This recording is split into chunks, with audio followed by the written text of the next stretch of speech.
उत्तरी सीरिया में तुर्की के हमले के बाद यूरोप के कई देशों ने तुर्की को हथियार बेचने से इनकार कर दिया है। अपनी सेना के लिए हथियार वो अमेरिका और यूरोपीय देशों से खरीदता रहा है, लेकिन हाल के दिनों में उसने रूस से मिसाइल डिफेंस सिस्टम खरीदे हैं। यूरोप के 9 देशों ने तुर्की को हथियार नहीं देने का फैसला किया है। इनमें चेक Republic, Finland, France, Germany, Italy, Netherlands, Spain, Sweden और ब्रिटेन शामिल है। कनाडा ने भी घोषणा की है कि वो तुर्की को हथियार बेचने के लाइसेंस पर या तो आंशिक या पूरी तरह रोक लगा रहा है।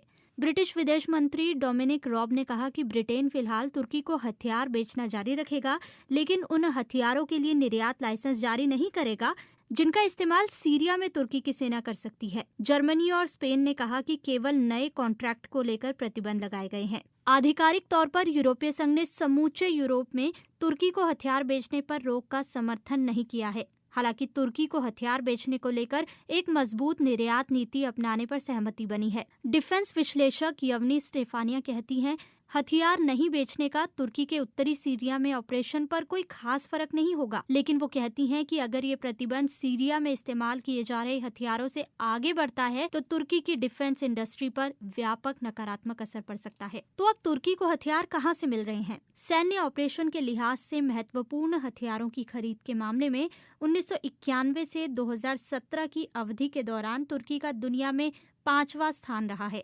ऐतिहासिक रूप से तुर्की अपने डिफेंस और सुरक्षा जरूरतों के लिए नेटो के अपने सहयोगी अमेरिका और यूरोप पर निर्भर रहा है। तुर्की को हथियार बेचने वाला सबसे बड़ा निर्यातक अमेरिका है। 2014 से 2018 के बीच तुर्की ने अपने 60% हथियारों की खरीद अमेरिका से ही की है। यूरोपीय देशों में से तुर्की को हथियार बेचने वाले देशों में फ्रांस, स्पेन और ब्रिटेन सबसे आगे रहे हैं। 1980 और 90 के दशक में सैन्य प्रभुत्व वाली तुर्की की सरकारों के दौरान अमेरिका से हथियारों की खरीद रिकॉर्ड ऊंचाई पर पहुंच गई। अमेरिका से फाइटर जेट, मिसाइलें, हेलीकॉप्टर, टैंक, जहाज और अन्य हथियार खरीदे गए, जिसे आज भी तुर्की की सेना इस्तेमाल कर रही है। लेकिन हाल के दिनों में तुर्की ने रूस की तरफ अपना रुख मोड़ लिया है और वहां से 2.5 अरब अमेरिकी डॉलर के डिफेंस सिस्टम खरीदे। ये वो फैसला था जिसने नेटो के उसके सहयोगियों को चिंतित कर दिया। डिफेंस विश्लेषक यवनी ने दलील दी कि नेटो के एक प्रतिद्वंदी से S-400 सिस्टम हासिल करना तुर्की की सुरक्षा को बहुत कमजोर कर सकता है, क्योंकि तुर्की का सैन्य बल नेटो के हथियारों और बॉर्डर एयर डिफेंस सिस्टम से लैस है।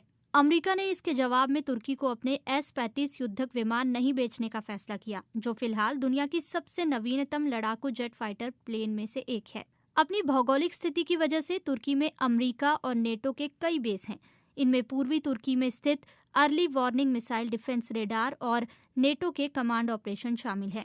यहाँ दक्षिण तुर्की के अदाना के पास इंचलिक एयरबेस में अमेरिका ने अपने 50 के करीब परमाणु बम भी रखे हुए हैं। लेकिन तुर्की का अपना हथियार उद्योग भी है।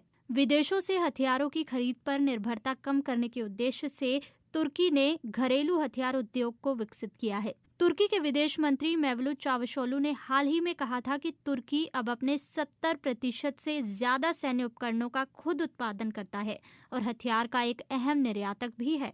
रक्षा विश्लेषक यवनी स्टेफानिया कहती हैं, तुर्की अपनी सेना की जरूरतों के लायक कितना उत्पादन कर रहा है, इसका ठीक आकलन करना आसान नहीं है। वो कहती हैं, फिर भी आमतौर पर तुर्की जिसे स्वदेशी प्रणाली कहता है, वो वास्तव में लाइसेंस के तहत देश में बनाए जा रहे हैं या आयातित कलपुर्जों पर आधारित हैं। 2014 से 2018 के बीच तुर्की से हथियारों के निर्यात में 170% का इजाफा हुआ है। सऊदी अरब, UAE और तुर्कमेनिस्तान को अपने हथियार बेचने के साथ 2018 में ये दुनिया का 14वां सबसे बड़ा हथियार निर्यातक था।